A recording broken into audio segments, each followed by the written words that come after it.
What's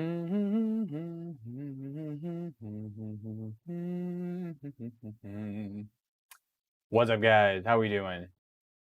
We're hearing me? Yep. Looks like we're getting there. Jim's here. Brandon's here. Ryan's here already. Man, you guys are early. I am too. 2 minutes early.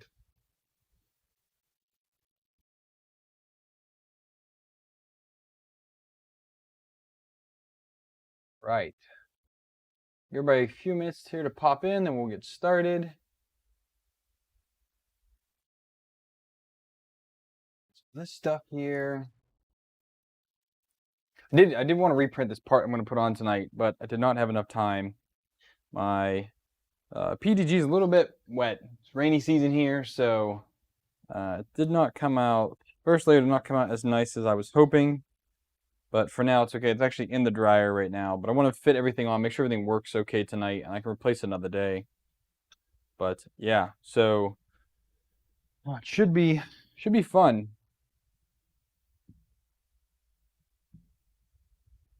Dave Session, what's up? How you doing?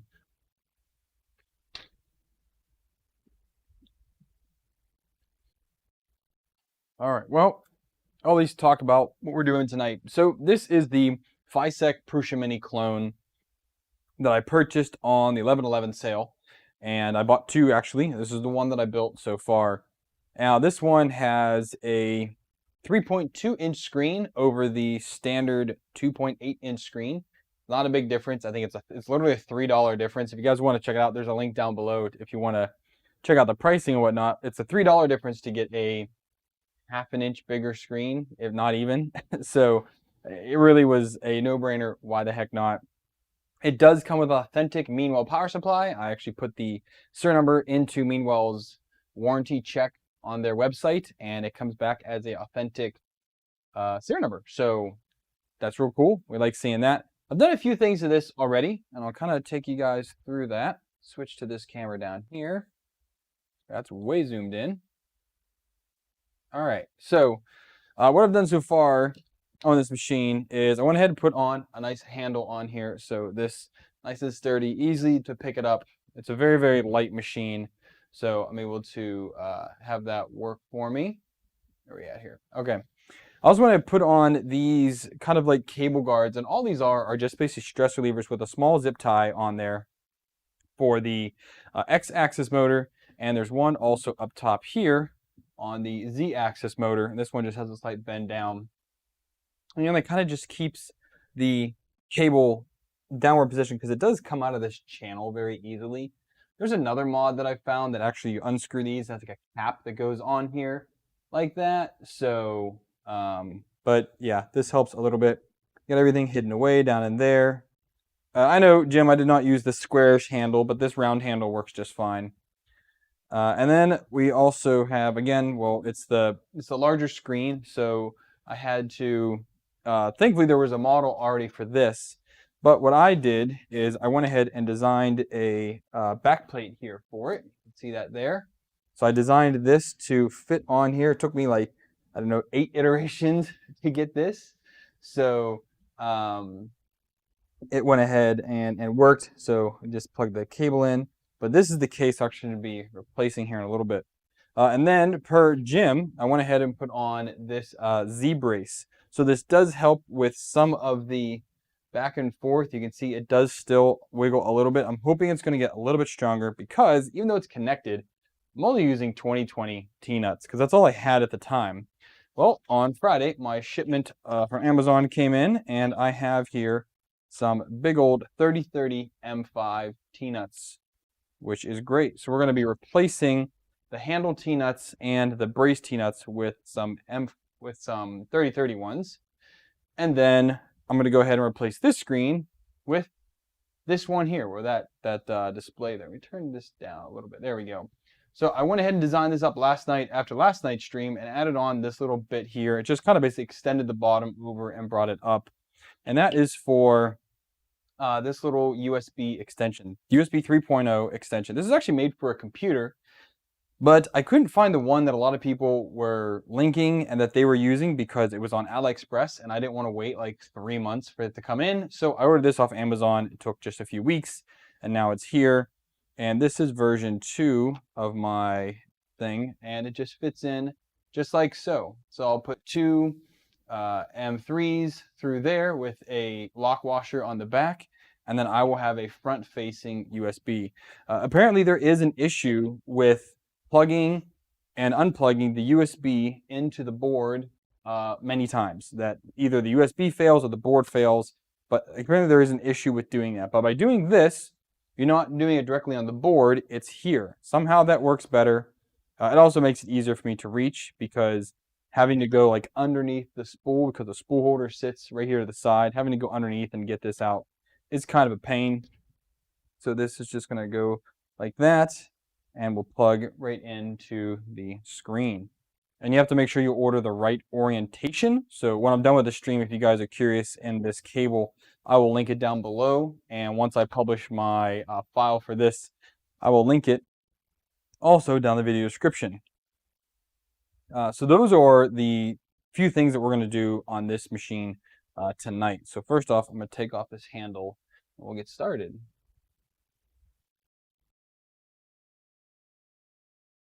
Yes, Brandon, this is the Zyltech Soda Orange, or Orange Soda color. It's kind of funny that they're using this, because I actually pitched making an orange colored filament to Zyltech quite a while ago, but I did not have the money to actually pay to have production. And I find it real funny that here we are about a year later, and they now have an orange colored filament, very similar to what I was shooting for. It is a translucent. I was going to go for an opaque orange color, but that's okay. I still find it funny though. Put this, I don't know why I pushed that all the way out, and we push this back in. Way. And Jim, what you were saying about the handle, this just happens to be the one that I printed already. By the time you told me which one you were using, I had already printed this, and it works out just fine. Not a huge deal. The only problem is there's a big cavity for this, and it does not want to. Bolts don't line up very well with this. There we go. So big old M5 3030 T-nut on there.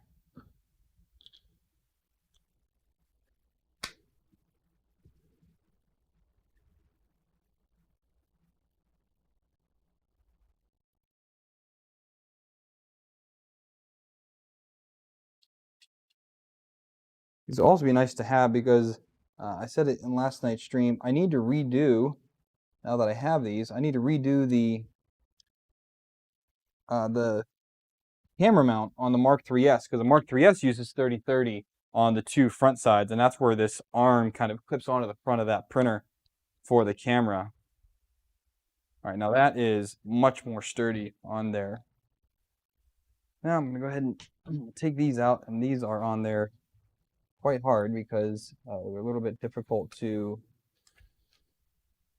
actually get lined up, so I had kind of cranked them on a fair bit. Oof, I need to get the other bigger handle out here. Dan's here. What's up, Dan?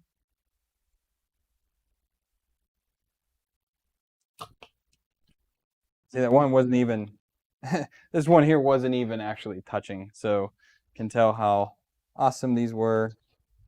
Put these out of the way here. We'll get some more beefy peanuts on here.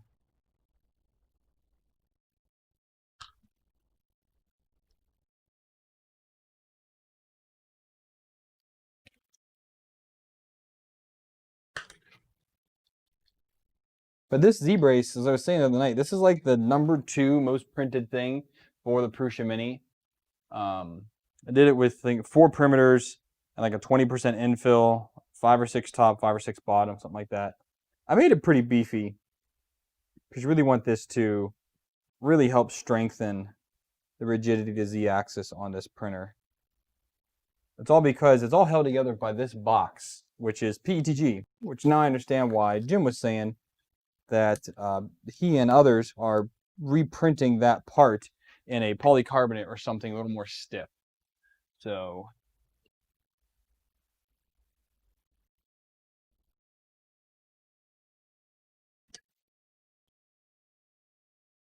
here, here, and here.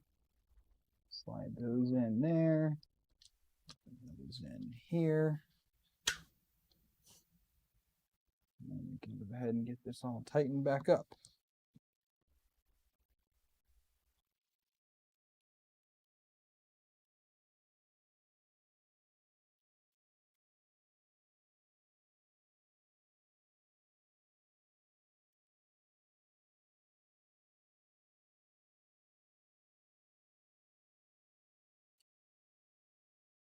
Did attach.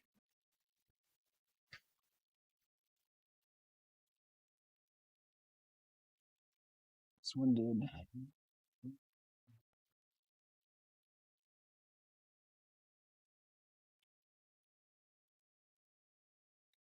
One did turn. Okay, good. And then this one down here. It's always a worry of mine because these T-nuts are very blind. Can't see where they are.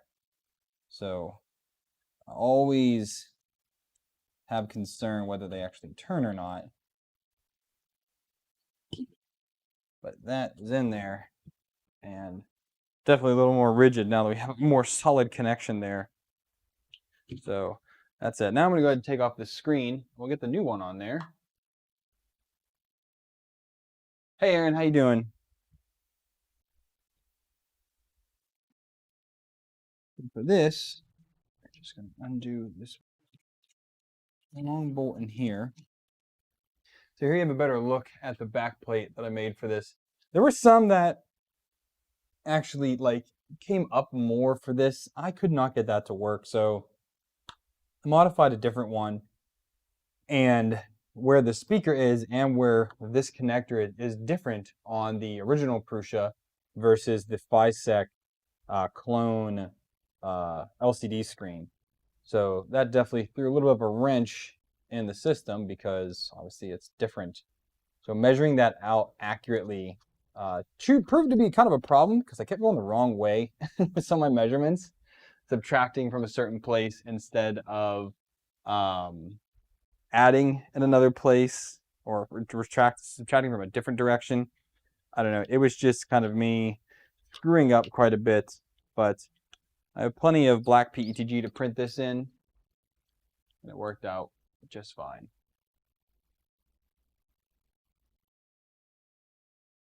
Greg, yes, this is the clone.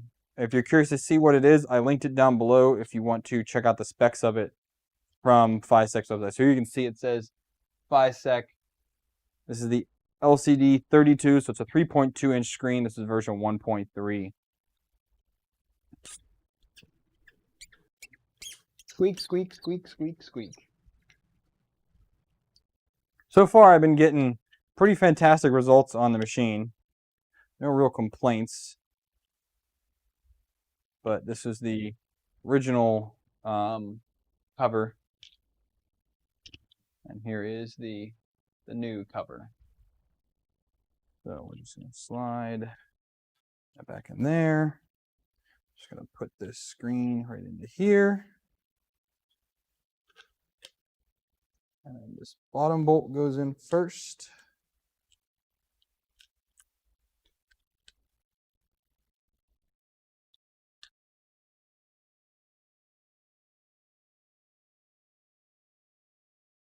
These are all self-tapping screws, so sometimes they just take a minute to get actually started.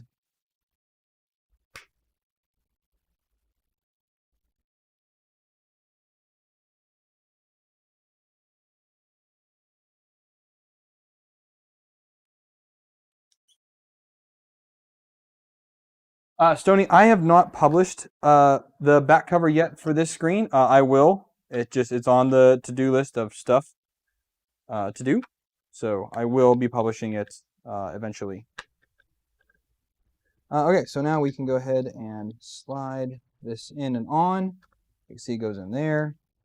This bolt came out. Let's go back in there.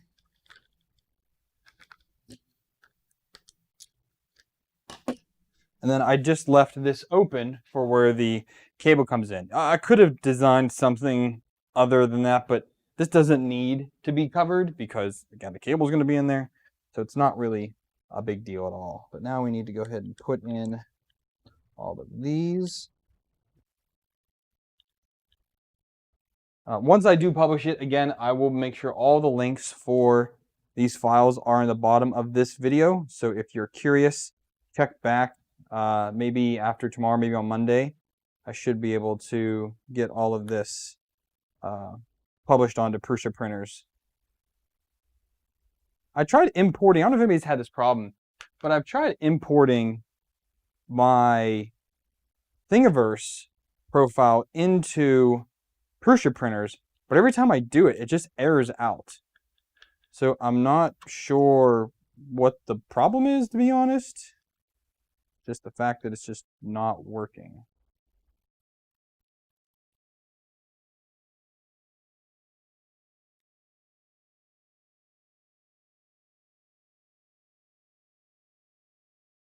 Yeah, I mean, again, I am getting an original to test against this, but so far, I mean, parts are parts. I mean, that's the thing with open source printers. Whether you buy it from Prusa itself, the only real like cheap out this is doing is the motors are not LDO motors. Like that's really the only cop out of this machine versus anything else. You can buy the rods, the belts, everything else on AliExpress or Amazon without problem. So I need to get out I need to get my M3s real quick. One thing I forgot to get out before the stream was the right size bolts. Now this is for a PC case, and I thought it was going to be a standard 632 bolt to hold it in. Well, that's not the case, because I went downstairs in the old PC modding stuff and I got out my 632s and they didn't work. So what I ended up doing, I just took a 3mm drill bit and just drilled these out. So there's no threads in there. So we're going to just use a nylock on the back to kind of hold these on. And I need to figure out if I want to go with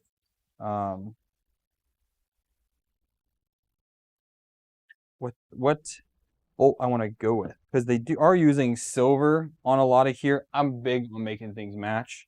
So I'm thinking we're going to use some silver 14mm pan heads, not socket cap heads. That way there'll be just a little round ones there.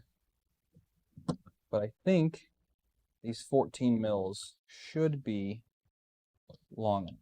And I think silver is okay on there. And the only next size up is black. I have 16mm. What do you guys think? Should I go with silver or should I go with black bolts on there? What do you think?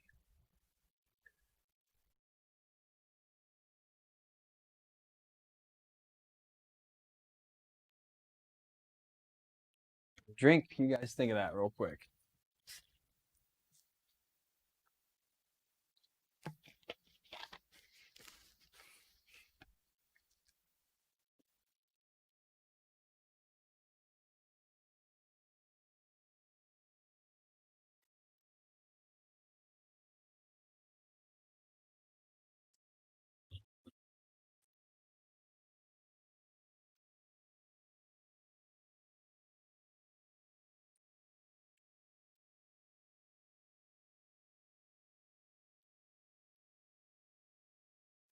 You say in black.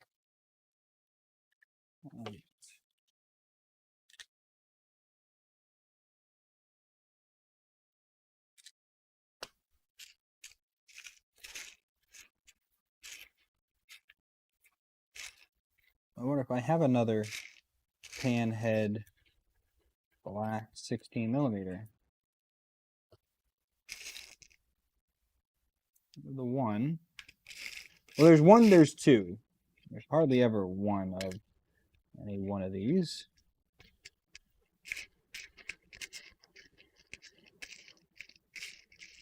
I don't want to use Phillips heads because they just look stupid. Here's one. There we go. We got two now.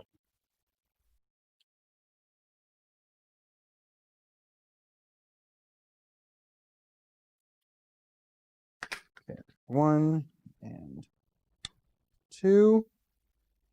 And then again on the back here, we're going to go ahead and use Nylox. I don't want this to come loose at all, but we're going to have to get out the iFixit kit to make that work. Oh, Dad's here. How you doing?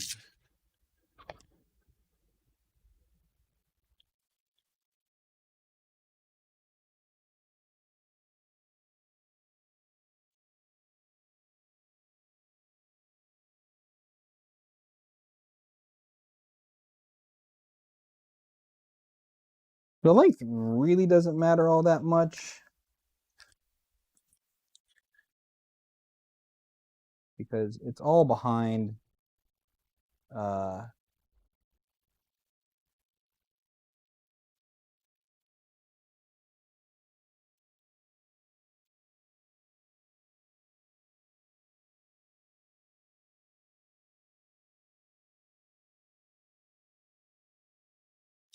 don't think my socket head doesn't fit down there. So we're going to have to just use a pair of needle nose pliers. Where are those at? Here they are. To hold that in. We're not painting stuff black, guys. You got to have black and silver hardware. That's how you do it. There's with the black on there. That does look better. You guys are right. 100%.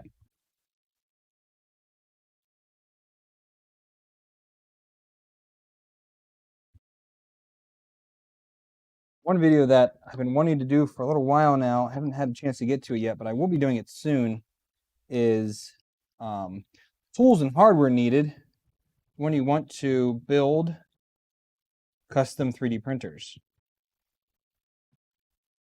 Tight on there? Yeah.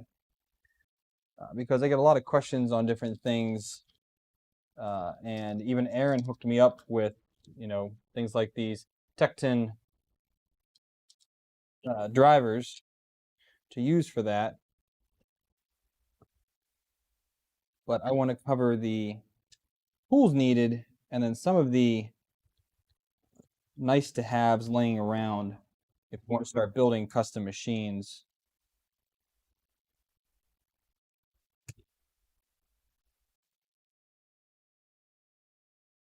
So there's one already out there for the standard Prusa screen.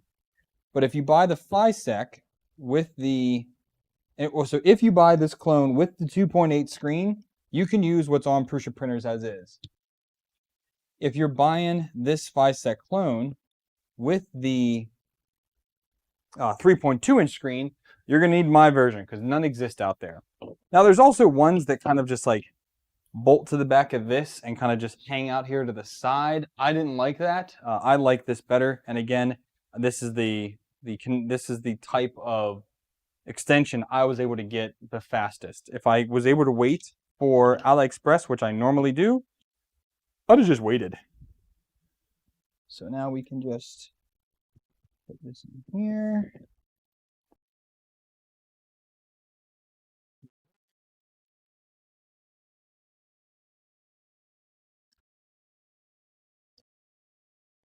Back in. USB cable. Just plugs in like that. Let me get this stuff out of the way now. So there is how the cable goes. I can just sit right underneath this and be out of the way. I could even zip tie that on there if I wanted to, honestly. But that keeps that out of the way. And now it looks quite nice like that.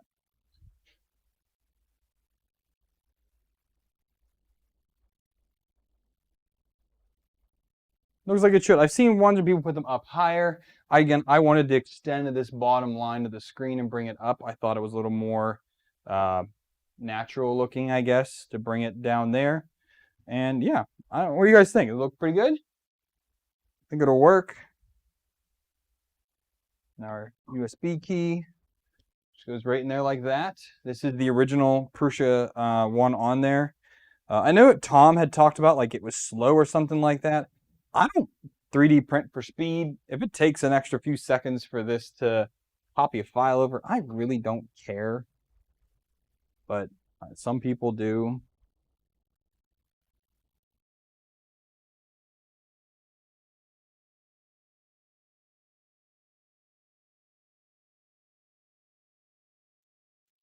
So let me get out let me just grab the power cords from down here on the shelf. Up, you guys can see it. It's here. Put this in to here. Switch on.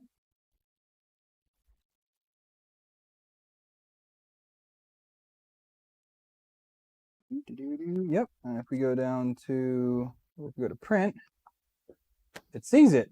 Awesome.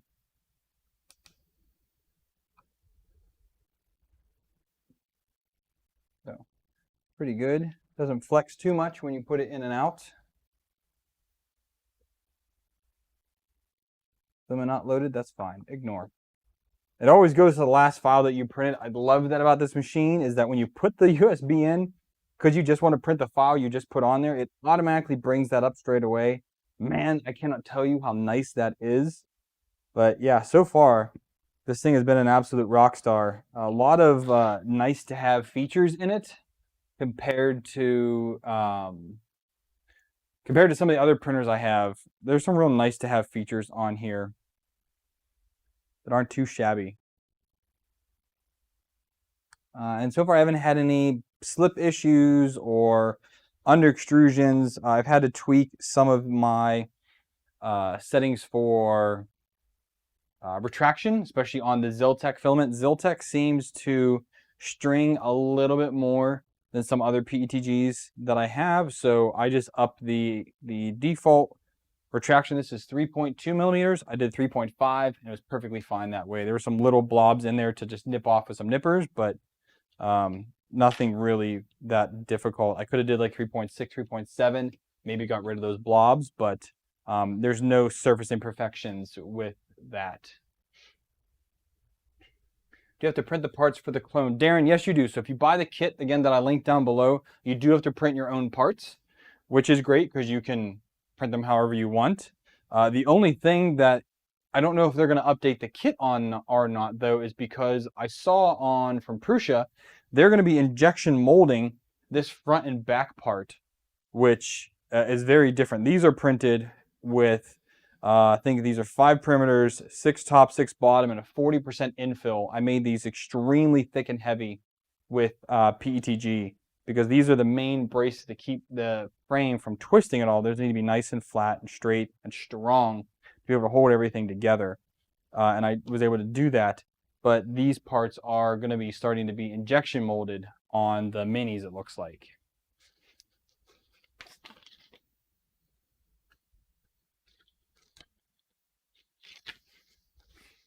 How old does it print, Dave? It prints awesome. Let me get out some. I printed production parts. I mean, this screen was printed on this machine. So this original one was printed on my Mark III's when I was building the machine. But this screen was printed on this machine, and also all of the upgrades. So the handle was printed on here. The Z-brace and these 2 clips were also printed on this machine. I have here some of the Prusa default prints that you can print. And I mean, if you look at the surface quality on there, there's that super rough textured finish, which I do like. Yeah, but this is 2 separate prints. This is printed in the Jesse PLA from Printed Solid. Then I have the Prusa sheep. And if you look at the connection there, it looks flawless. Under its chin, looks pretty much flawless there as well. No imperfections anywhere on it, even here on the top. I mean, look at those layers. Look at those juicy layers in there. This is 0.2 millimeter layer height. And then I did print my own benchy, And this one did string a little bit though, so I had to up the retraction. But other than that, great layer quality. Again, you can see that really rough texture down there. Did a really good job. So I mean, aside from stringing, a little bit of retraction settings on something I sliced myself, super duper happy with it. All of the I printed a bunch of parts for the MGN cube, so the new fan shroud was printed on there. I printed a bunch of zip tie mounts for it as well, was on there. That's all I printed for that machine on there. And then I've had a few other odds and ends for around the house that I printed on it, but so far it's been an absolute rock star. It's not dead silent, but pretty close to it. It's a really, really quiet machine and pretty capable. This kit also does come with the filament runout sensor here that the Prusa, if you buy it from Prusa, you have to pay for. I think it's $20 to pay for it. I did pay for it on the version that you guys, viewers, funded. You guys did help me get to the $350 for it, so I went ahead and ordered it. It has not shipped yet. It said January, February it was going to ship. I'm hoping to have that in February so that I can build it and do some testing before I move. But yeah, so far it seems to be just as capable as anything else. I was extremely surprised. But I mean, I really shouldn't be. I buy FiSec parts all the time for other printers. I'm running the FiSec board. Their NZ board clone is in my Mark 3S clone, which is now up here. You can't see it up there. But yeah, I've bought parts from them for several years now. So I guess I really shouldn't have been surprised. Chris, this is from the US warehouse. So it took, to get to what would have been me, my sorting facility before it comes to me, I believe was like 2 weeks or a week and a half. Very short amount of time. You can use all the STLs on the Prusa site. The only one that you have to worry about again is the LCD screen because it doesn't because it depends on which version you get. If you get the 2.8, you can use the Prusa version. If you get the 3.2, you'll need to use a separate version, which you can search on Prusa printers. It's on there. They also have it linked in their GitHub. They have it linked on the product page as well. There's lots of places where, but I put all the links for that stuff down below so you can see where that is. There's also their guide, their PDF guide to use is good. You can, when I built this, Prusa just started shipping they have a $400 version, which is the pre-built, which comes in like 3 parts. And then there's the $350 version, which is a complete kit, which is how this came. Plus it comes with printed parts. This one didn't. So this is $110 cheaper. You print your own parts and it comes from a US warehouse. So it actually ends up being cheaper because the Prusa one is $350 plus another with $40 or $60. I think it was $60 for shipping. So it ends up being $410 for the Prusa version versus free shipping from a US warehouse for $240. I think I got this one for $220 on the 11/11 sale. So still a good price, to be honest. Did I recommend the high-end printers coming with 32-bit boards? What do I get to high-end printers? I'm not M14. I'm not understanding properly. I'm sorry. I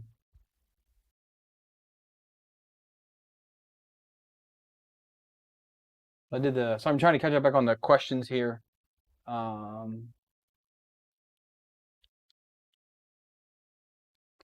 But most, not even high-end printers, pretty much any printer coming out today should come with 32-bit because it's actually cheaper to make the boards than the 8-bit boards.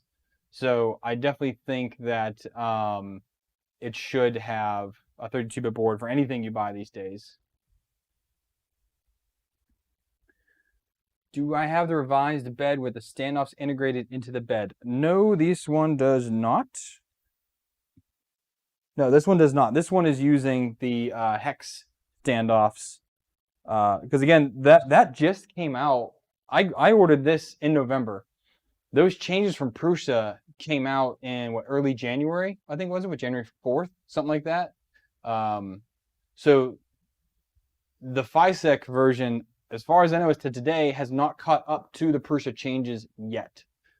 But again, this is a clone, so and I really don't think the Standoffs Integrated is a big deal personally.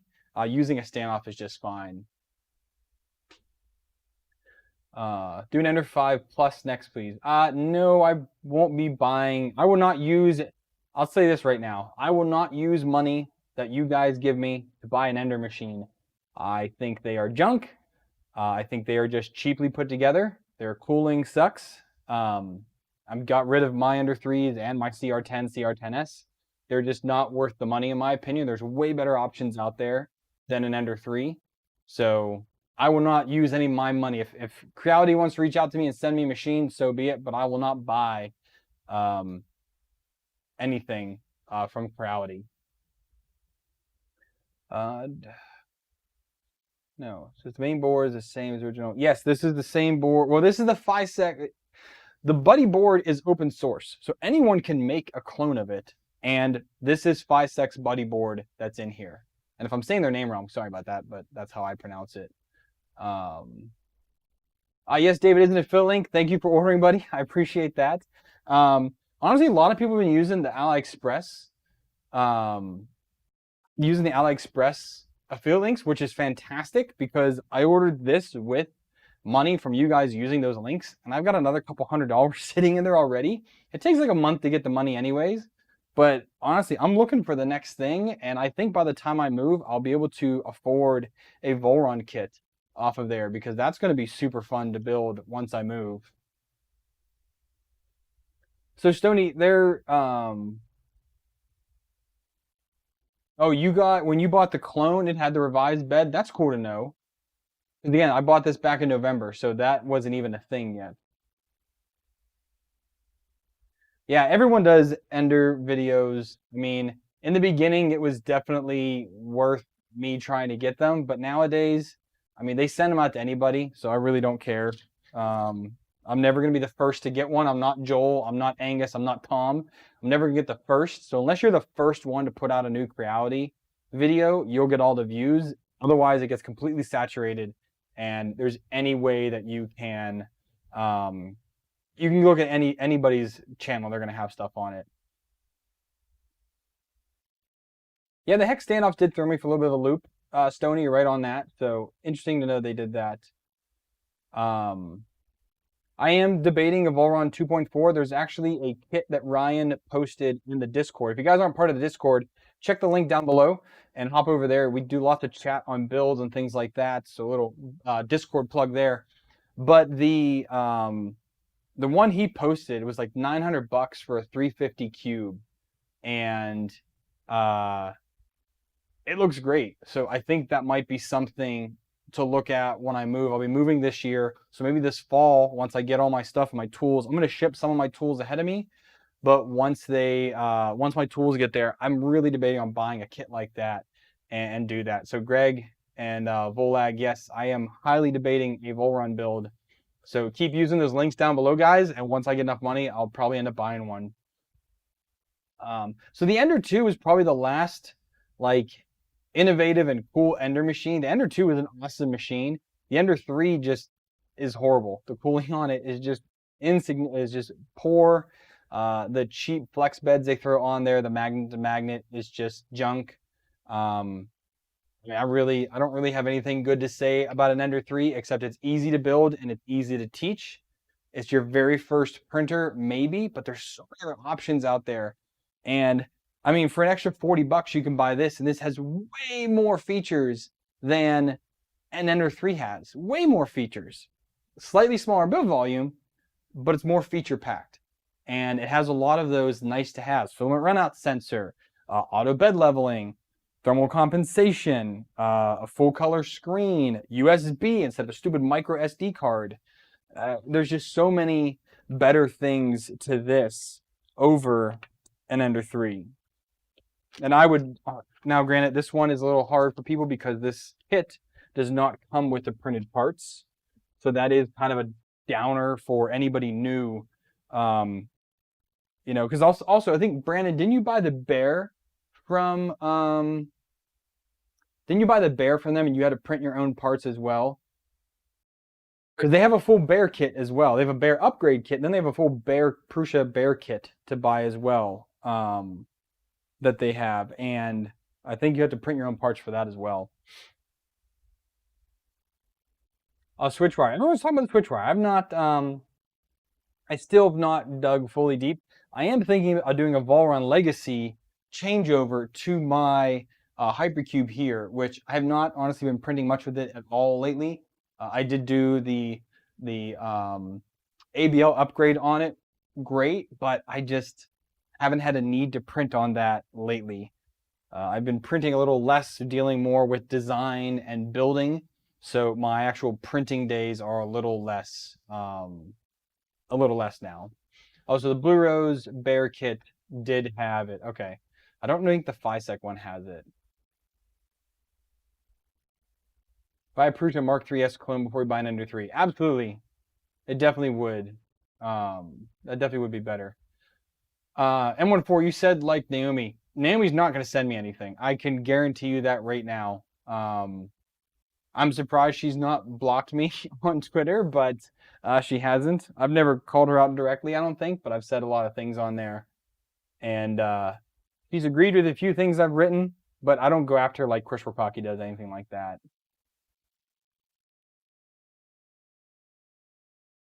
Oh, and Volag, you've watched me for a year. Thank you, man. I do appreciate it. I mean, I got the JG Aurora A5S right here. You guys can see this thing right there for it. I'm still working on prints with that, trying to dial in that retraction a little bit more on that machine. But I mean, that machine's been out for like 3 years. Angus actually came to the build when I was building that. Angus joined the stream, and that was pretty funny to see him come hang out for a little while. But yeah, I also would be interested to figure out how I don't know if the software's out for these yet for the print farm, but that definitely would be kind of cool to see how that works out, because granted, I have no use for it because I can't print for profit. I don't print. I'll print for people if they ask me like on a favor, but it's about it. Let's keep going through some of the questions here. Have I thought about building a Volron? The Butcher, yes, I literally just said that. If everyone keeps using the links down below, I almost have enough money. By the time I move later this year, I'll be getting my next place in July, so maybe August, September. I definitely could look to do a Volron build. Maybe later than that, depends when I get my other parts in. Does the Ender 3 have a bigger bed than that? Yes, the Ender 3 does. But again, you trade off the build volume for capability. And that is the big thing that a lot of people think they need a 300 cube printer.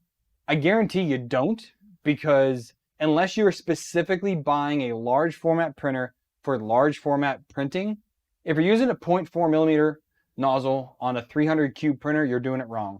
That's my personal opinion. A lot of people disagree with that. But you're talking days, like 7, 8, 10 days to print a full volume thing with that. You can cut that down to 1 or 2 days with a 0.6 millimeter nozzle. You can still print a 0.2 millimeter layer height. You just have a wider extrusion. You still get great looking results, but you're able to print wider, which makes you print faster. You also can do a standard 0.3 or 0.4 millimeter extrusion and print way faster. You know, you cut your time in by a third, and then by 2/3 by going up exponentially in nozzle size. So if you have a big printer, put a big nozzle on it. It's what it's for. But honestly, build volume is pretty overrated with most people because they think I need to have the biggest, baddest thing, and it's pointless. Also, when you get to really tall printers, you're going to have a lot of wobble, especially in a i3 style, a Cartesian style, because this is just a crane style. Cantilever style, however you want to call it. And the same thing with a Mark 3S or an Ender 3 or anything else, the ET4 over here, even Megatron down there. It's a bed slinger. When you get to the top of your build volume, you will have some wobble in there because you're going so fast. If you print slower, you reduce that, but big printers are not always the thing. Thinking of selling our Prusa printers, we're looking at the Volron. They have awesome community. Yeah, I mean, the Volron community is amazing from what I've seen. The Hypercube community is also great. I find the Creality community fairly toxic. I find the Prusa community, honestly, a little toxic as well, because they, you have a lot of elitists in there, and that bugs me to no extent. I like the BLV community when I'm building the cube. So far in their Facebook group, I haven't seen like any drama at all, which is also really cool to see. But that is something I definitely look at when I'm looking at printers, is why, you know. Yeah, so he said the artillery sidewinder is rarely used. Yeah, you have mine, but I have a 0.6mm nozzle on it, and I use it when I need to print big stuff with a big nozzle pretty fast. That machine is very fast. I will give it that. It does print very well and very fast. I don't trust as far as I can throw it, especially after watching Tom's video on that thing, but it's still a workhorse for me. I have to replace the ribbon cable. I replaced the board. I've replaced the idler arm a few times, and I've had to replace the tape that holds down that ribbon cable a few times. I actually just had a failure on it a few weeks ago when I was printing with it, where the tape starts to come off, and because the sled is so close to the 2060 as it goes across, when that tape starts to curl up, the head gets caught on it and stops, and there's not enough torque to just kind of plow through it. So that's kind of an issue with that. So I ripped that off, put a new piece of gaffer's tape on there. It'll last another 6 months, and then it'll jam on me again. It'll start to peel up a little bit, and then I'll replace it again. But that's kind of the biggest thing there. Robert, this is the Prusa Mini clone by FISEC that I built in a live stream a few weeks ago when I got it in. I think it was like right after Christmas, I think I built this. So I've only had it a few weeks, but I've been doing some upgrades to it, some changes to it, and tonight I added on a few parts, which took, guys, that took what, 15 minutes to redo a couple parts on here. Easy day. But so far I am liking it. I hate the pink sock that came on it. I don't know why, if you guys can see this. It came with a pink heater sock, which just kind of drives me crazy. I wish it was black. I do have a black that came on a different printer that I might put on here instead, but I don't know. It just, the color bugs me. I'm very into the colors of the printers. I got the black and orange going here. I just wish that was black. So that's just me being a little bit particular on it, but it's here nor there. Still didn't build a 1m by 1m printer just to see if it's possible. M14, it is possible. You know, you can do a hypercube or a big Volron in a 1 m cube volume very easily. You just have to, scale up your extrusions to, I mean, probably 40/40 extrusion I would use at a minimum, and you're talking 12, 16 mil. Smooth rods, probably ball screws instead of lead screws. So yeah, definitely you definitely need to take some considerations, and it's gonna be very slow with a big nozzle if you're gonna print that big.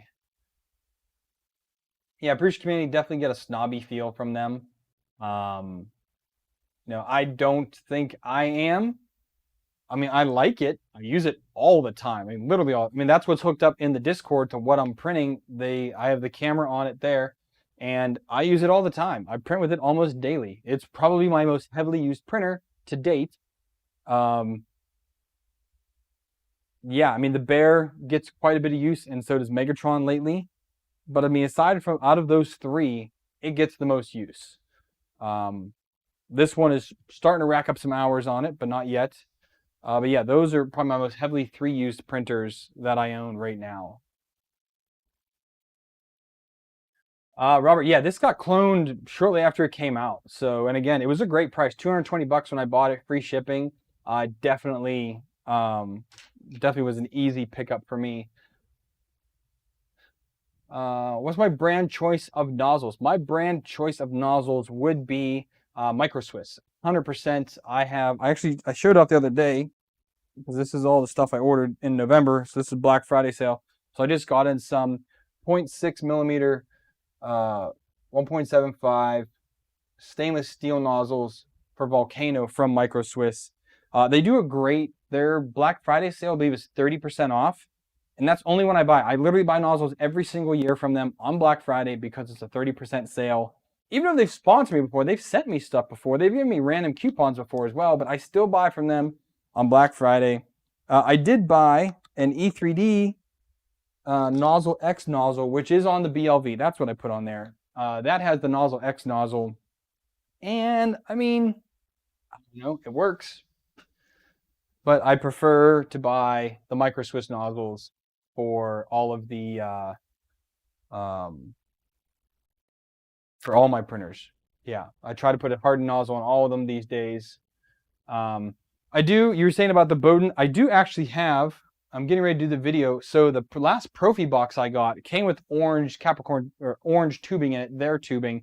I am going to replace this blue with that one because yes, it is quite the eyesore to have that. If they had black, I would use black, but I do have some orange. I am going to replace this with a piece of orange here eventually.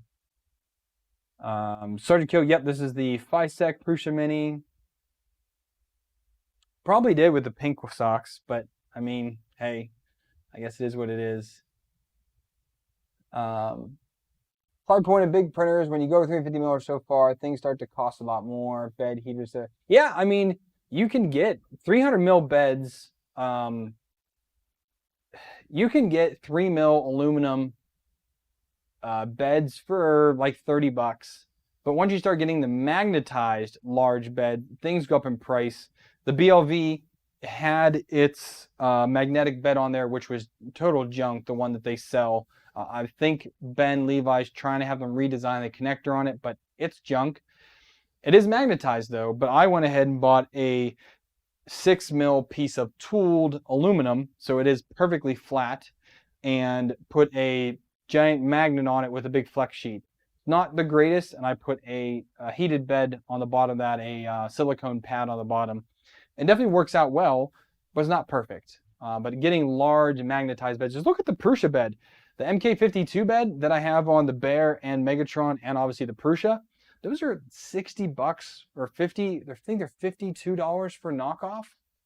Like, those are expensive, and that's just a 250 by 210 bed. What's your traction settings for Bowden? So on this machine, every machine is 1000% different. This machine 3.2 is the normal. At just was printing with the machine, so let's look here.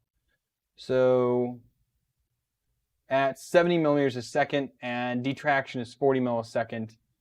But then for Ziltech PETG, I'm up to 3.5. And I'm going to make it 3.6 because again, I did have a little bit of blobs on the inside of where like the nuts, where the screws are, which again, I just took a pair of flush cutters and popped that off. It was no big deal.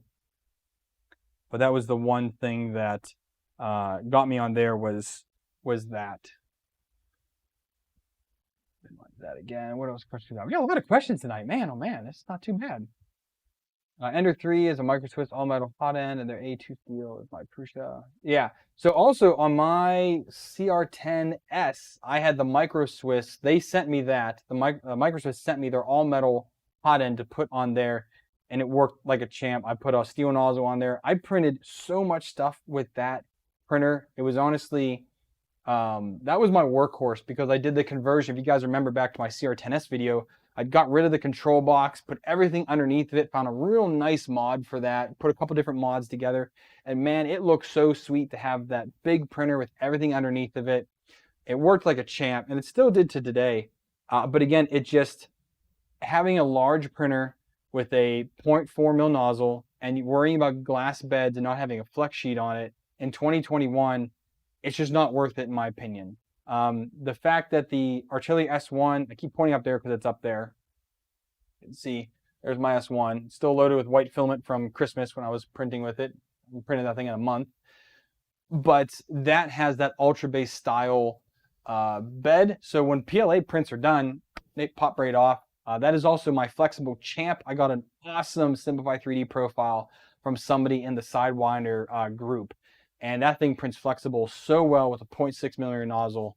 All of the flexible parts, like the flexible feet for the printers, a bunch of all the flexible parts for Master Crane back here, his feet came off of that one as well. It just prints so well with the flexibles on that direct drive. Definitely can't knock that. Is it normal diameter tubing or the tighter tolerance one? For I believe it's normal. Should be 1.9 millimeters. I have the box right here. I printed with all of this, but I have not. Let's see. So this is the Filament One Premium PTFE Bowden tubing. It's a meter of it. So again, this is what eventually is going to go onto this machine. Let's see how much it measures. Where is it here? So outer should be 4, which it is, and the inner.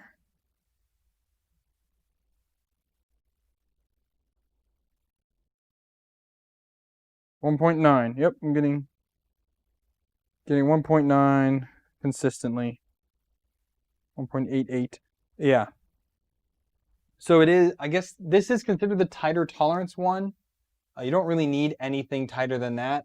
I did use a larger tolerance, so I think it was 2.1 millimeters on the, so all of the reverse Bowden tubes on the Prusa Mini, or I'm sorry, on the Prusa, the Bear, Megatron, Ultra Magnus, they all are running it's 2.1 or 2.2 millimeters for the ID, just to make it easier to feed the filament through. You don't need anything. It was also stupid cheap. It was like, I don't know, $5 for 10 or 20 meters on AliExpress for that stuff. So I figured it was kind of a no-brainer, but I used that on all of the reverse Bowden tubes on my printers.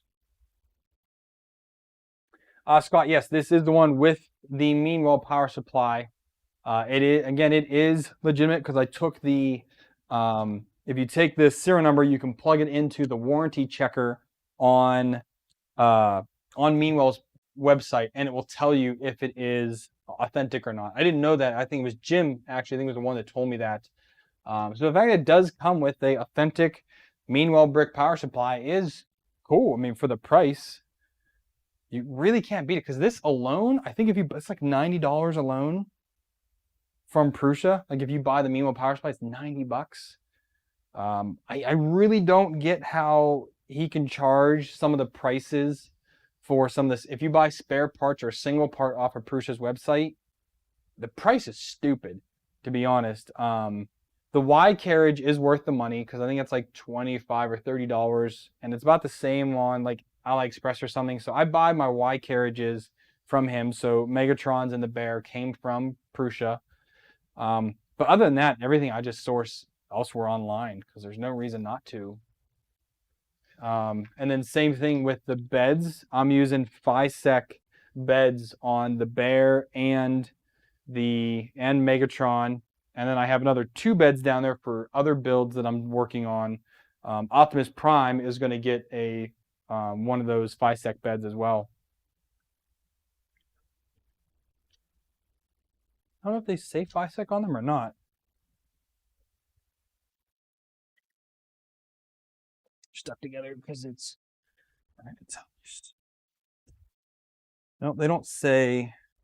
Oh, they are soldered though, so I know a lot of people are taking the solders out.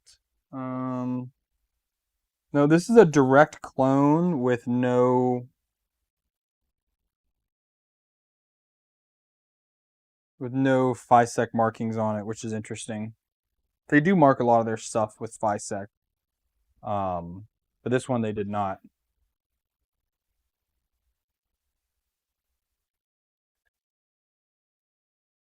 But that's for those builds down there, which I need to do soon. Oh, thank you, Paul. No, not Edutech. Jim Settler. What's his last name? He hangs out here. Jim Sellers. He's the one that hangs out here in my chat. He's on the Discord as well as BitDropper.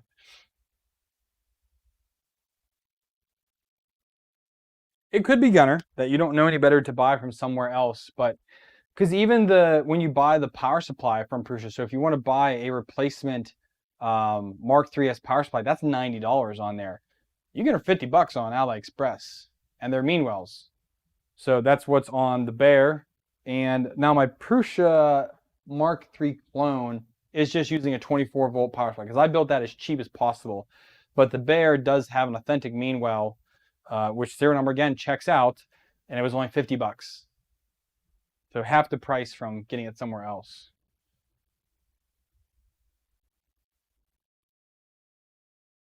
Bit dropper. Isn't that what you go buy on there? Isn't that what it is?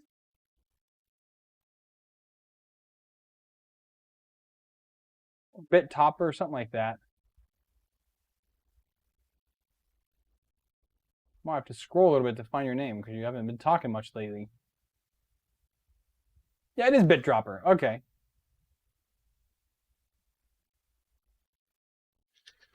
Put these T-nuts away real quick while there's a lull in the questions. Actually, I need to work on something for one of the kids. Actually, for all the kids, technically. But let me grab that real quick here.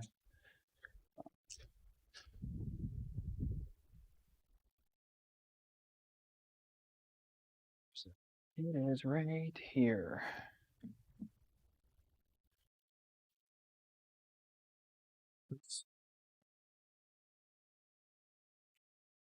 So I need to work on one of our switch remotes, because it's drifting. I need to put a new joystick on it, which I don't know where I put the new joysticks at. Shoot. That is an excellent question, where I put those.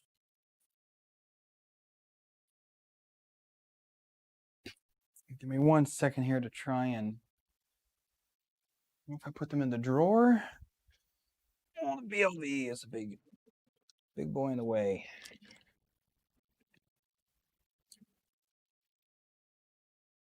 One thing is, I put something down and I totally forget what I did with it.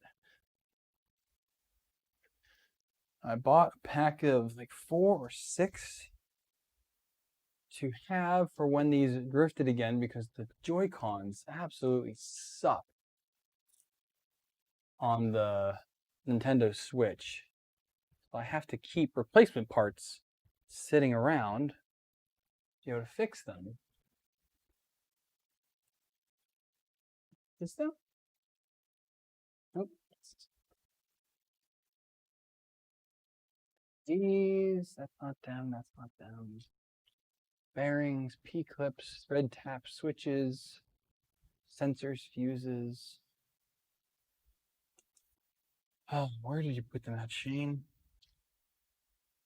I put them in a drawer. That's another question. No, nothing there. Desk. Where did I put those? With the hot glue.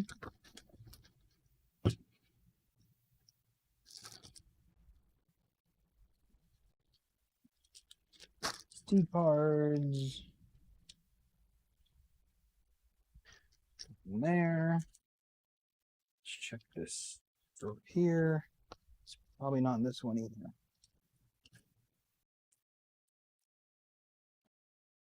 It's not. Man, I really don't know where I put those at. Son of a gun.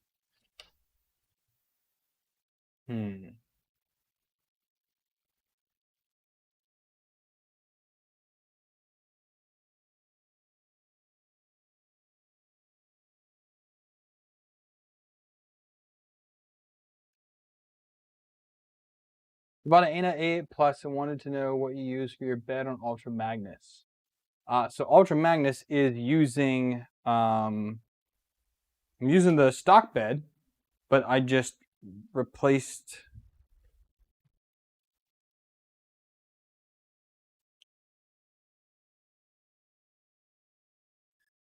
Yeah, so Ultra Magnus is using the stock bed, and I think I did it in one of the videos. I showed how I took the connector off and soldered the wires to it and ran it through a cable chain backwards to keep everything kind of underneath underneath the bed and keep everything very compact, which I like.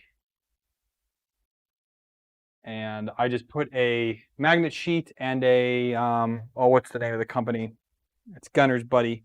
Or is it Ernimax? Who are they called? Anyways, I just got a flex sheet off AliExpress for it and popped that on there, and it worked out great. I pray for the kids all the time. They always ask something, but no, again, I need to get this fixed, but I got to find out what I did with those replacement Joy-Cons, the replacement joysticks. Where did I put those in?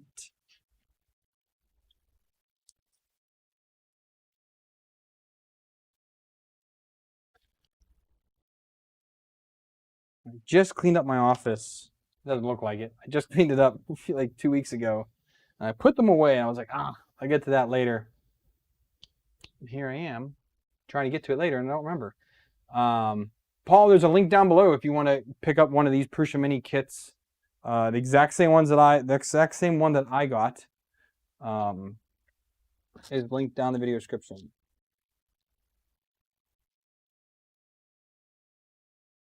Solenoids.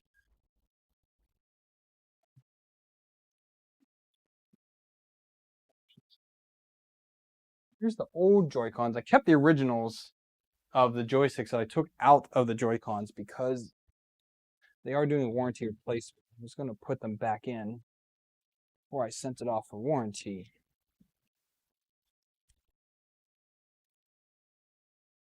This is my catch-all drawer, but I'm not seeing them. I would have threw them right here in the front.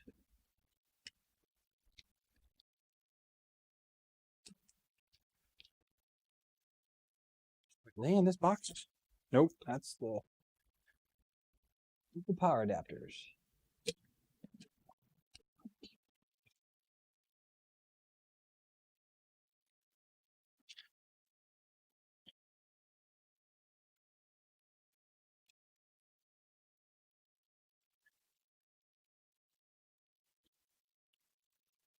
I have to look for this another time because I have no idea where I put them. It's going to bug me all night. So after the stream, I'm going to be ripping through this office, trying to find out where I put those at. I really wanted to knock that out tonight, too.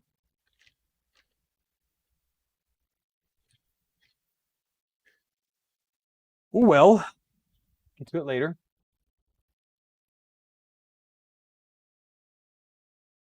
They're here somewhere. It's just, I only have this one room to put stuff. And I have tried to make good use of the space that I have. The problem is, though, is that I put something in a small location somewhere thinking I'll remember it, and then I don't. Thought it would have been in this drawer here. This is where I kind of do a holding paddle and stuff. I don't need this anymore. Throw that away. Bolts for the playground. So the playground stuff in here, but not what I need.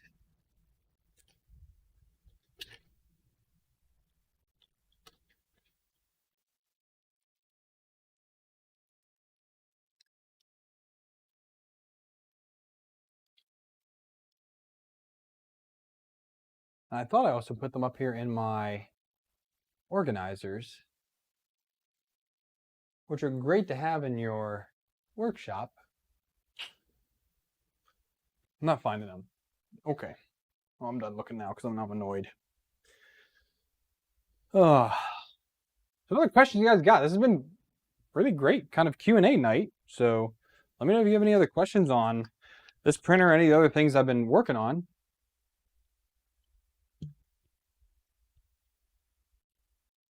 Oh. The BLV is going to be on pause for a little bit, just while I wait for the new BL Touch to come in. And once that comes in, I can get back to tuning that machine. I really need to get some other prints done. I started printing more review prints on the on the Homer's Odysseus here, but yeah, I had a power outage the other night, so I didn't get back to it. Still, it's not great because the tolerance on this thing, honestly, is pretty horrendous. I cannot get the Maker's Muse thing to actually work on it well. I actually recently saw Tim's video on the Homers, and he just put in a box, and he's not even going to entertain the machine. So I just know the tolerances on this are pretty shoddy.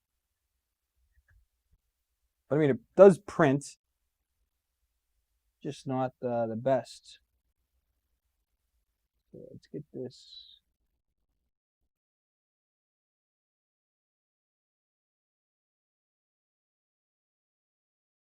So I'm going to start another print with that later tonight. Voron IDEX. I did not see that, Jim. Where's that at?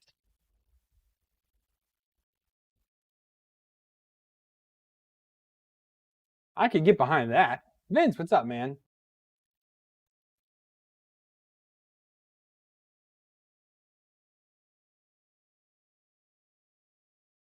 You got the Tordon, which is another version of a, or some other company's Formbot's version of a Voron. I didn't see anything about them doing an IDEX.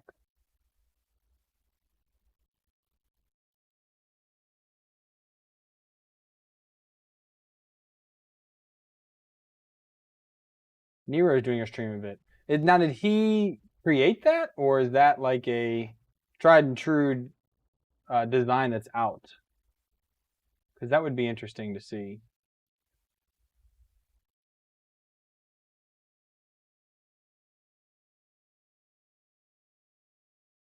Before dawn.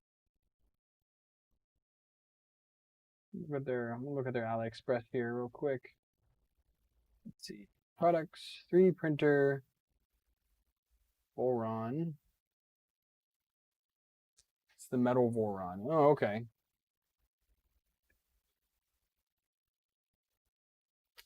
Where are we at? So here, 3D printer, Tordon.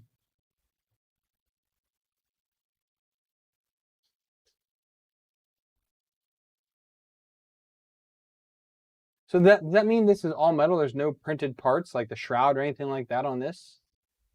That's interesting. That's a lot of money to drop on a printer.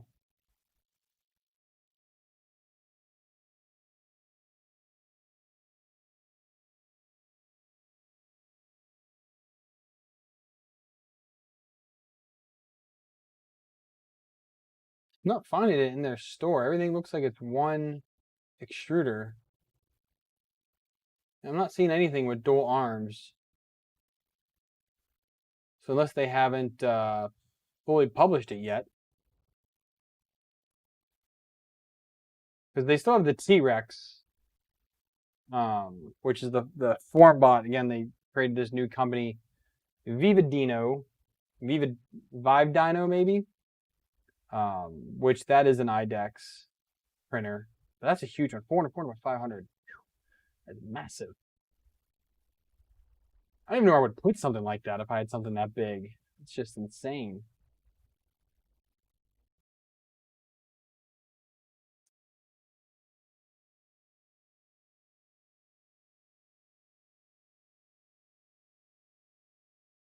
They have 400 by 700 millimeters. Holy smokes. This is a tall printer for an i3.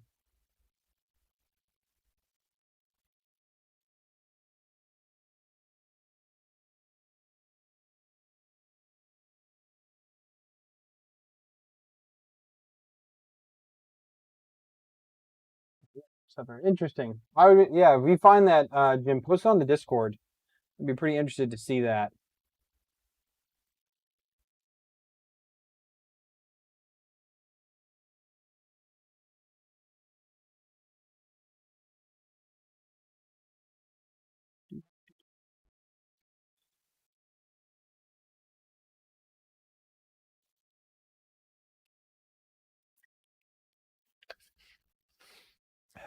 And still, as I'm sitting here, still in the back of my mind, I keep thinking, where did I put those new joysticks in? It's going to bug me all night long if I cannot find those. Too much stuff, so it comes down to too much stuff. Where'd you put them at, Shane? All right, you guys got any other questions here tonight? Because, again, I kind of did all what I wanted to do. This machine's good to go again, ready to start printing with it some more. And I just got to start prepping for what I'm going to do on Monday. I don't know if I'm going to do a video Monday night, because I have a video queued up on the Anycubic wash and cure station, or we could stream something, but I do need to record the review for the ANET ET4. I need to print more with the JG Aurora, print a little bit more with the Homers before I do that review. I still have the Tarantula Pro down there as well. I never really got to. Don't know what I'm gonna do with that machine.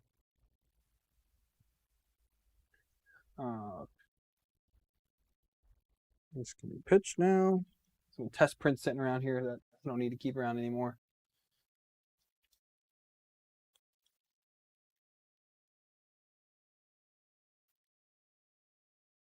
But also when I release these files, I'll go ahead and release this as well. So I'll release the step files or the Fusion 360 archive for these parts as well. So I have the backplane on this model here. So this is where I made the backplane for the FISEC 3.2-inch LCD. And then this right here is just with the USB on there. I might make this a little bit thicker than what it is right now, that it is pretty good. It's just about in line there, which is what I wanted.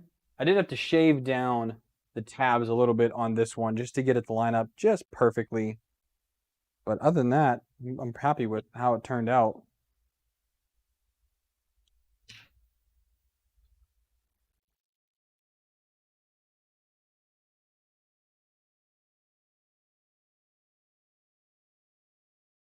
Oh, this was funny. So whenever you have I have a U.S. state puzzle that we've had for a while, and we lost Nevada. Don't know how we lost that one. So I just I measured the space, modeled up a blank for it, and put the name in, and printed that. And hey, you've got the puzzle piece back again. So that was quite funny when I had to do that. Would it be worth it to use my CR10S4 as a donor for a DIY CoreXY project? Absolutely, Robert. I used several printers as donors. So the G-Tech i3 aluminum became my Prusa Mark III's clone.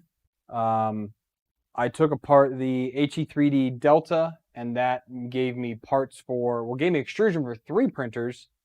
Minus, I think, one piece I couldn't cut from that. I used a different one, but it gave me parts for basically 3 printers and all the motors for one of them. So I'm all for, if you have a printer that's not living up to what you want it to do, by all means, use it as a donor.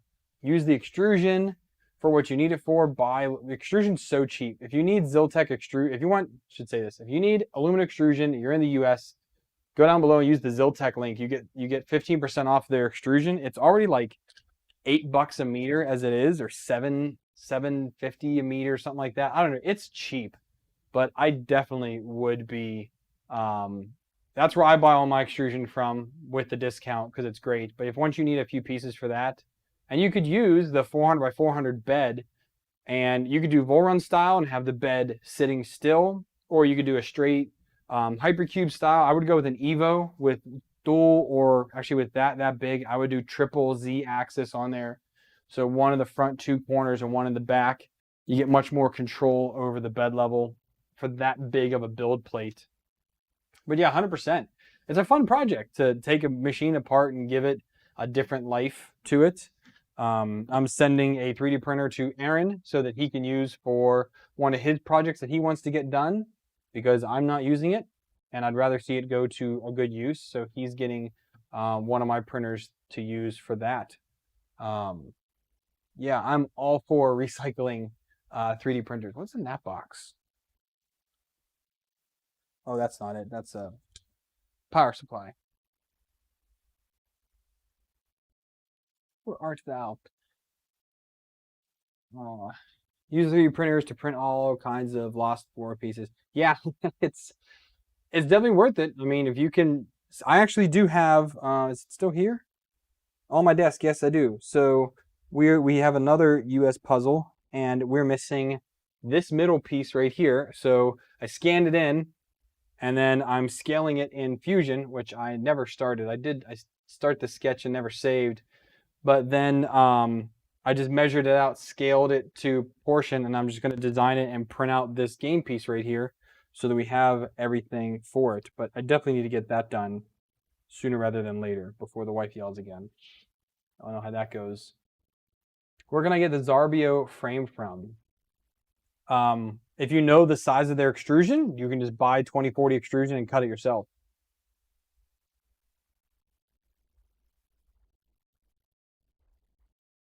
Yeah, Zoltech will also custom cut your they will custom cut your extrusion if you want.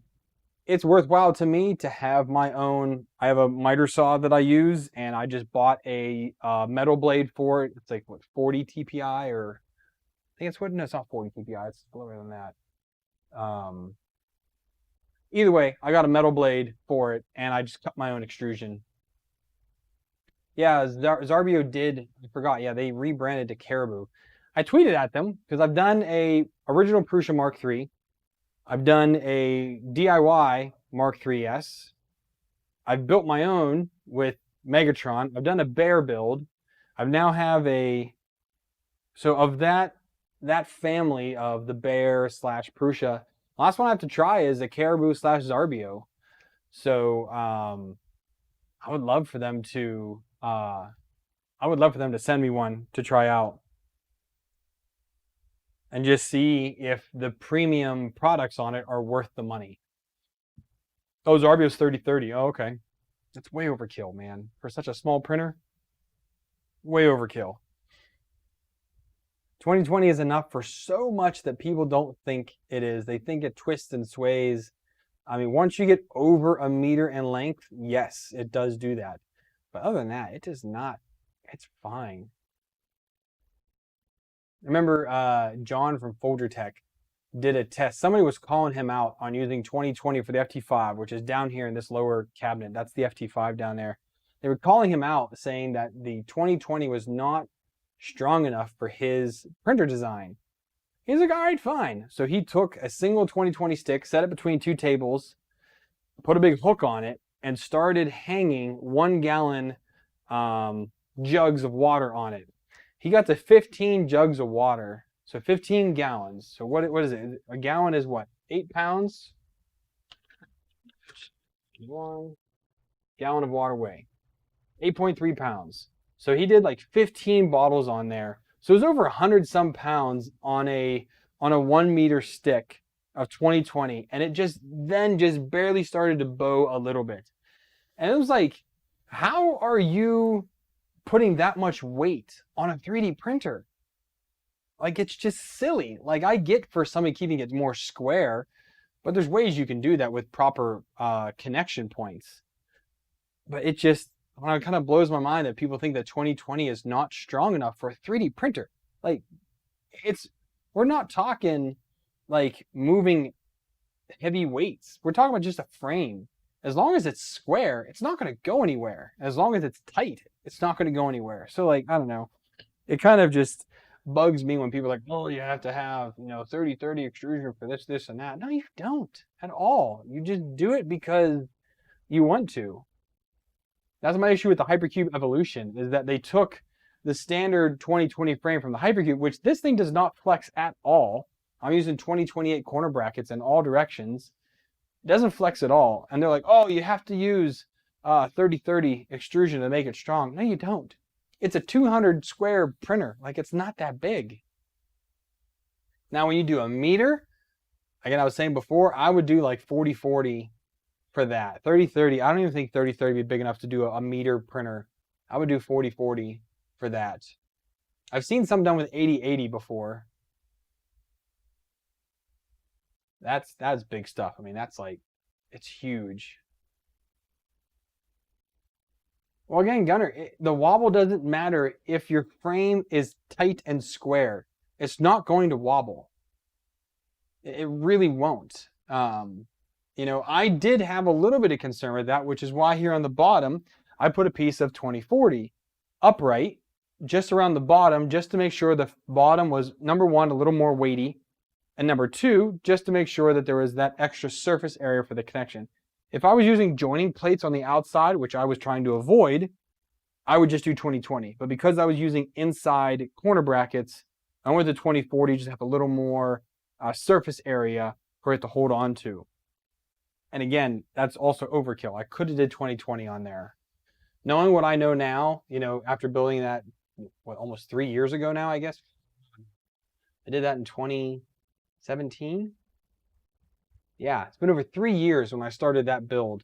And yeah, it definitely did not need to do that at all.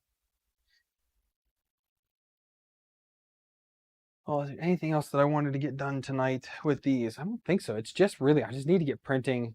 I need to get filming some of these videos. I need to get the BLV back underneath the table here so I can rearrange and get back to my normal filming setup and start cranking out some videos here soon. But it's just a weird time right now too, with the kids half in school, kids half out of school. And I honestly don't get really anything done during the day because the kids are home. And it'd be different if they're at school and I'm home. I can get stuff done. But with the kids being home and me being home, I get nothing done at all.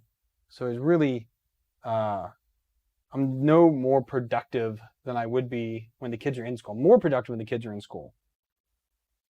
But home learning them, or I should say my wife home learning them, and me taking care of the little ones, it shows its issues there, I guess. I'm getting tired too, man. Well, I think we're going to call it there. That was a good night. You guys had a ton of questions. I thank you, everybody, for asking questions and being involved. I'm more than happy to share my experiences. I'm not all-knowing. I just try to dabble in a lot of different things. You start talking deltas to me, I don't go there. Deltas I got rid of my deltas now. I have none. I don't have any left. I had 3 at one point. I have none now. But yeah, they're all gone now. But if you guys have any other questions, feel free to put them in the comments. Again, please come join the Discord. There's lots of discussion that happens over there. We talk about builds, CNC, lasers, 3D printing, 3D design. If you want to just show off some of the cool stuff that you're printing, Riley is still on there. Riley used to be a big part, but since he had his little one, he's gotten much more daddy mode going. But man, he shows these cool stuff that he does for cosplay. And if you want to see some cool stuff, he definitely is the one to check out. His Instagram as well is what he posts a lot of things. But if you guys just want to come hang out with us, make sure you check that link down below. And let Brandon take care of the deltas. Brandon, you don't print anymore, so you can't talk anything until you get your basement cleared out. And then you can start printing and talking again. And don't at me. But yeah, so make sure, again, if you guys want to help me build crazy stuff like this, help me buy machines like this, use all the links down below. Use all the affiliate links, do some donations if you'd like, or join the Patreon crew. Let me know what you guys think, and I'm more than happy to hook up with you. Thank you all for joining in. I'll see you guys Monday night with something, whether it's a video or a live stream. I don't know yet, but we'll figure out what it is. Hope you guys have a good night. Happy printing. Catch you later.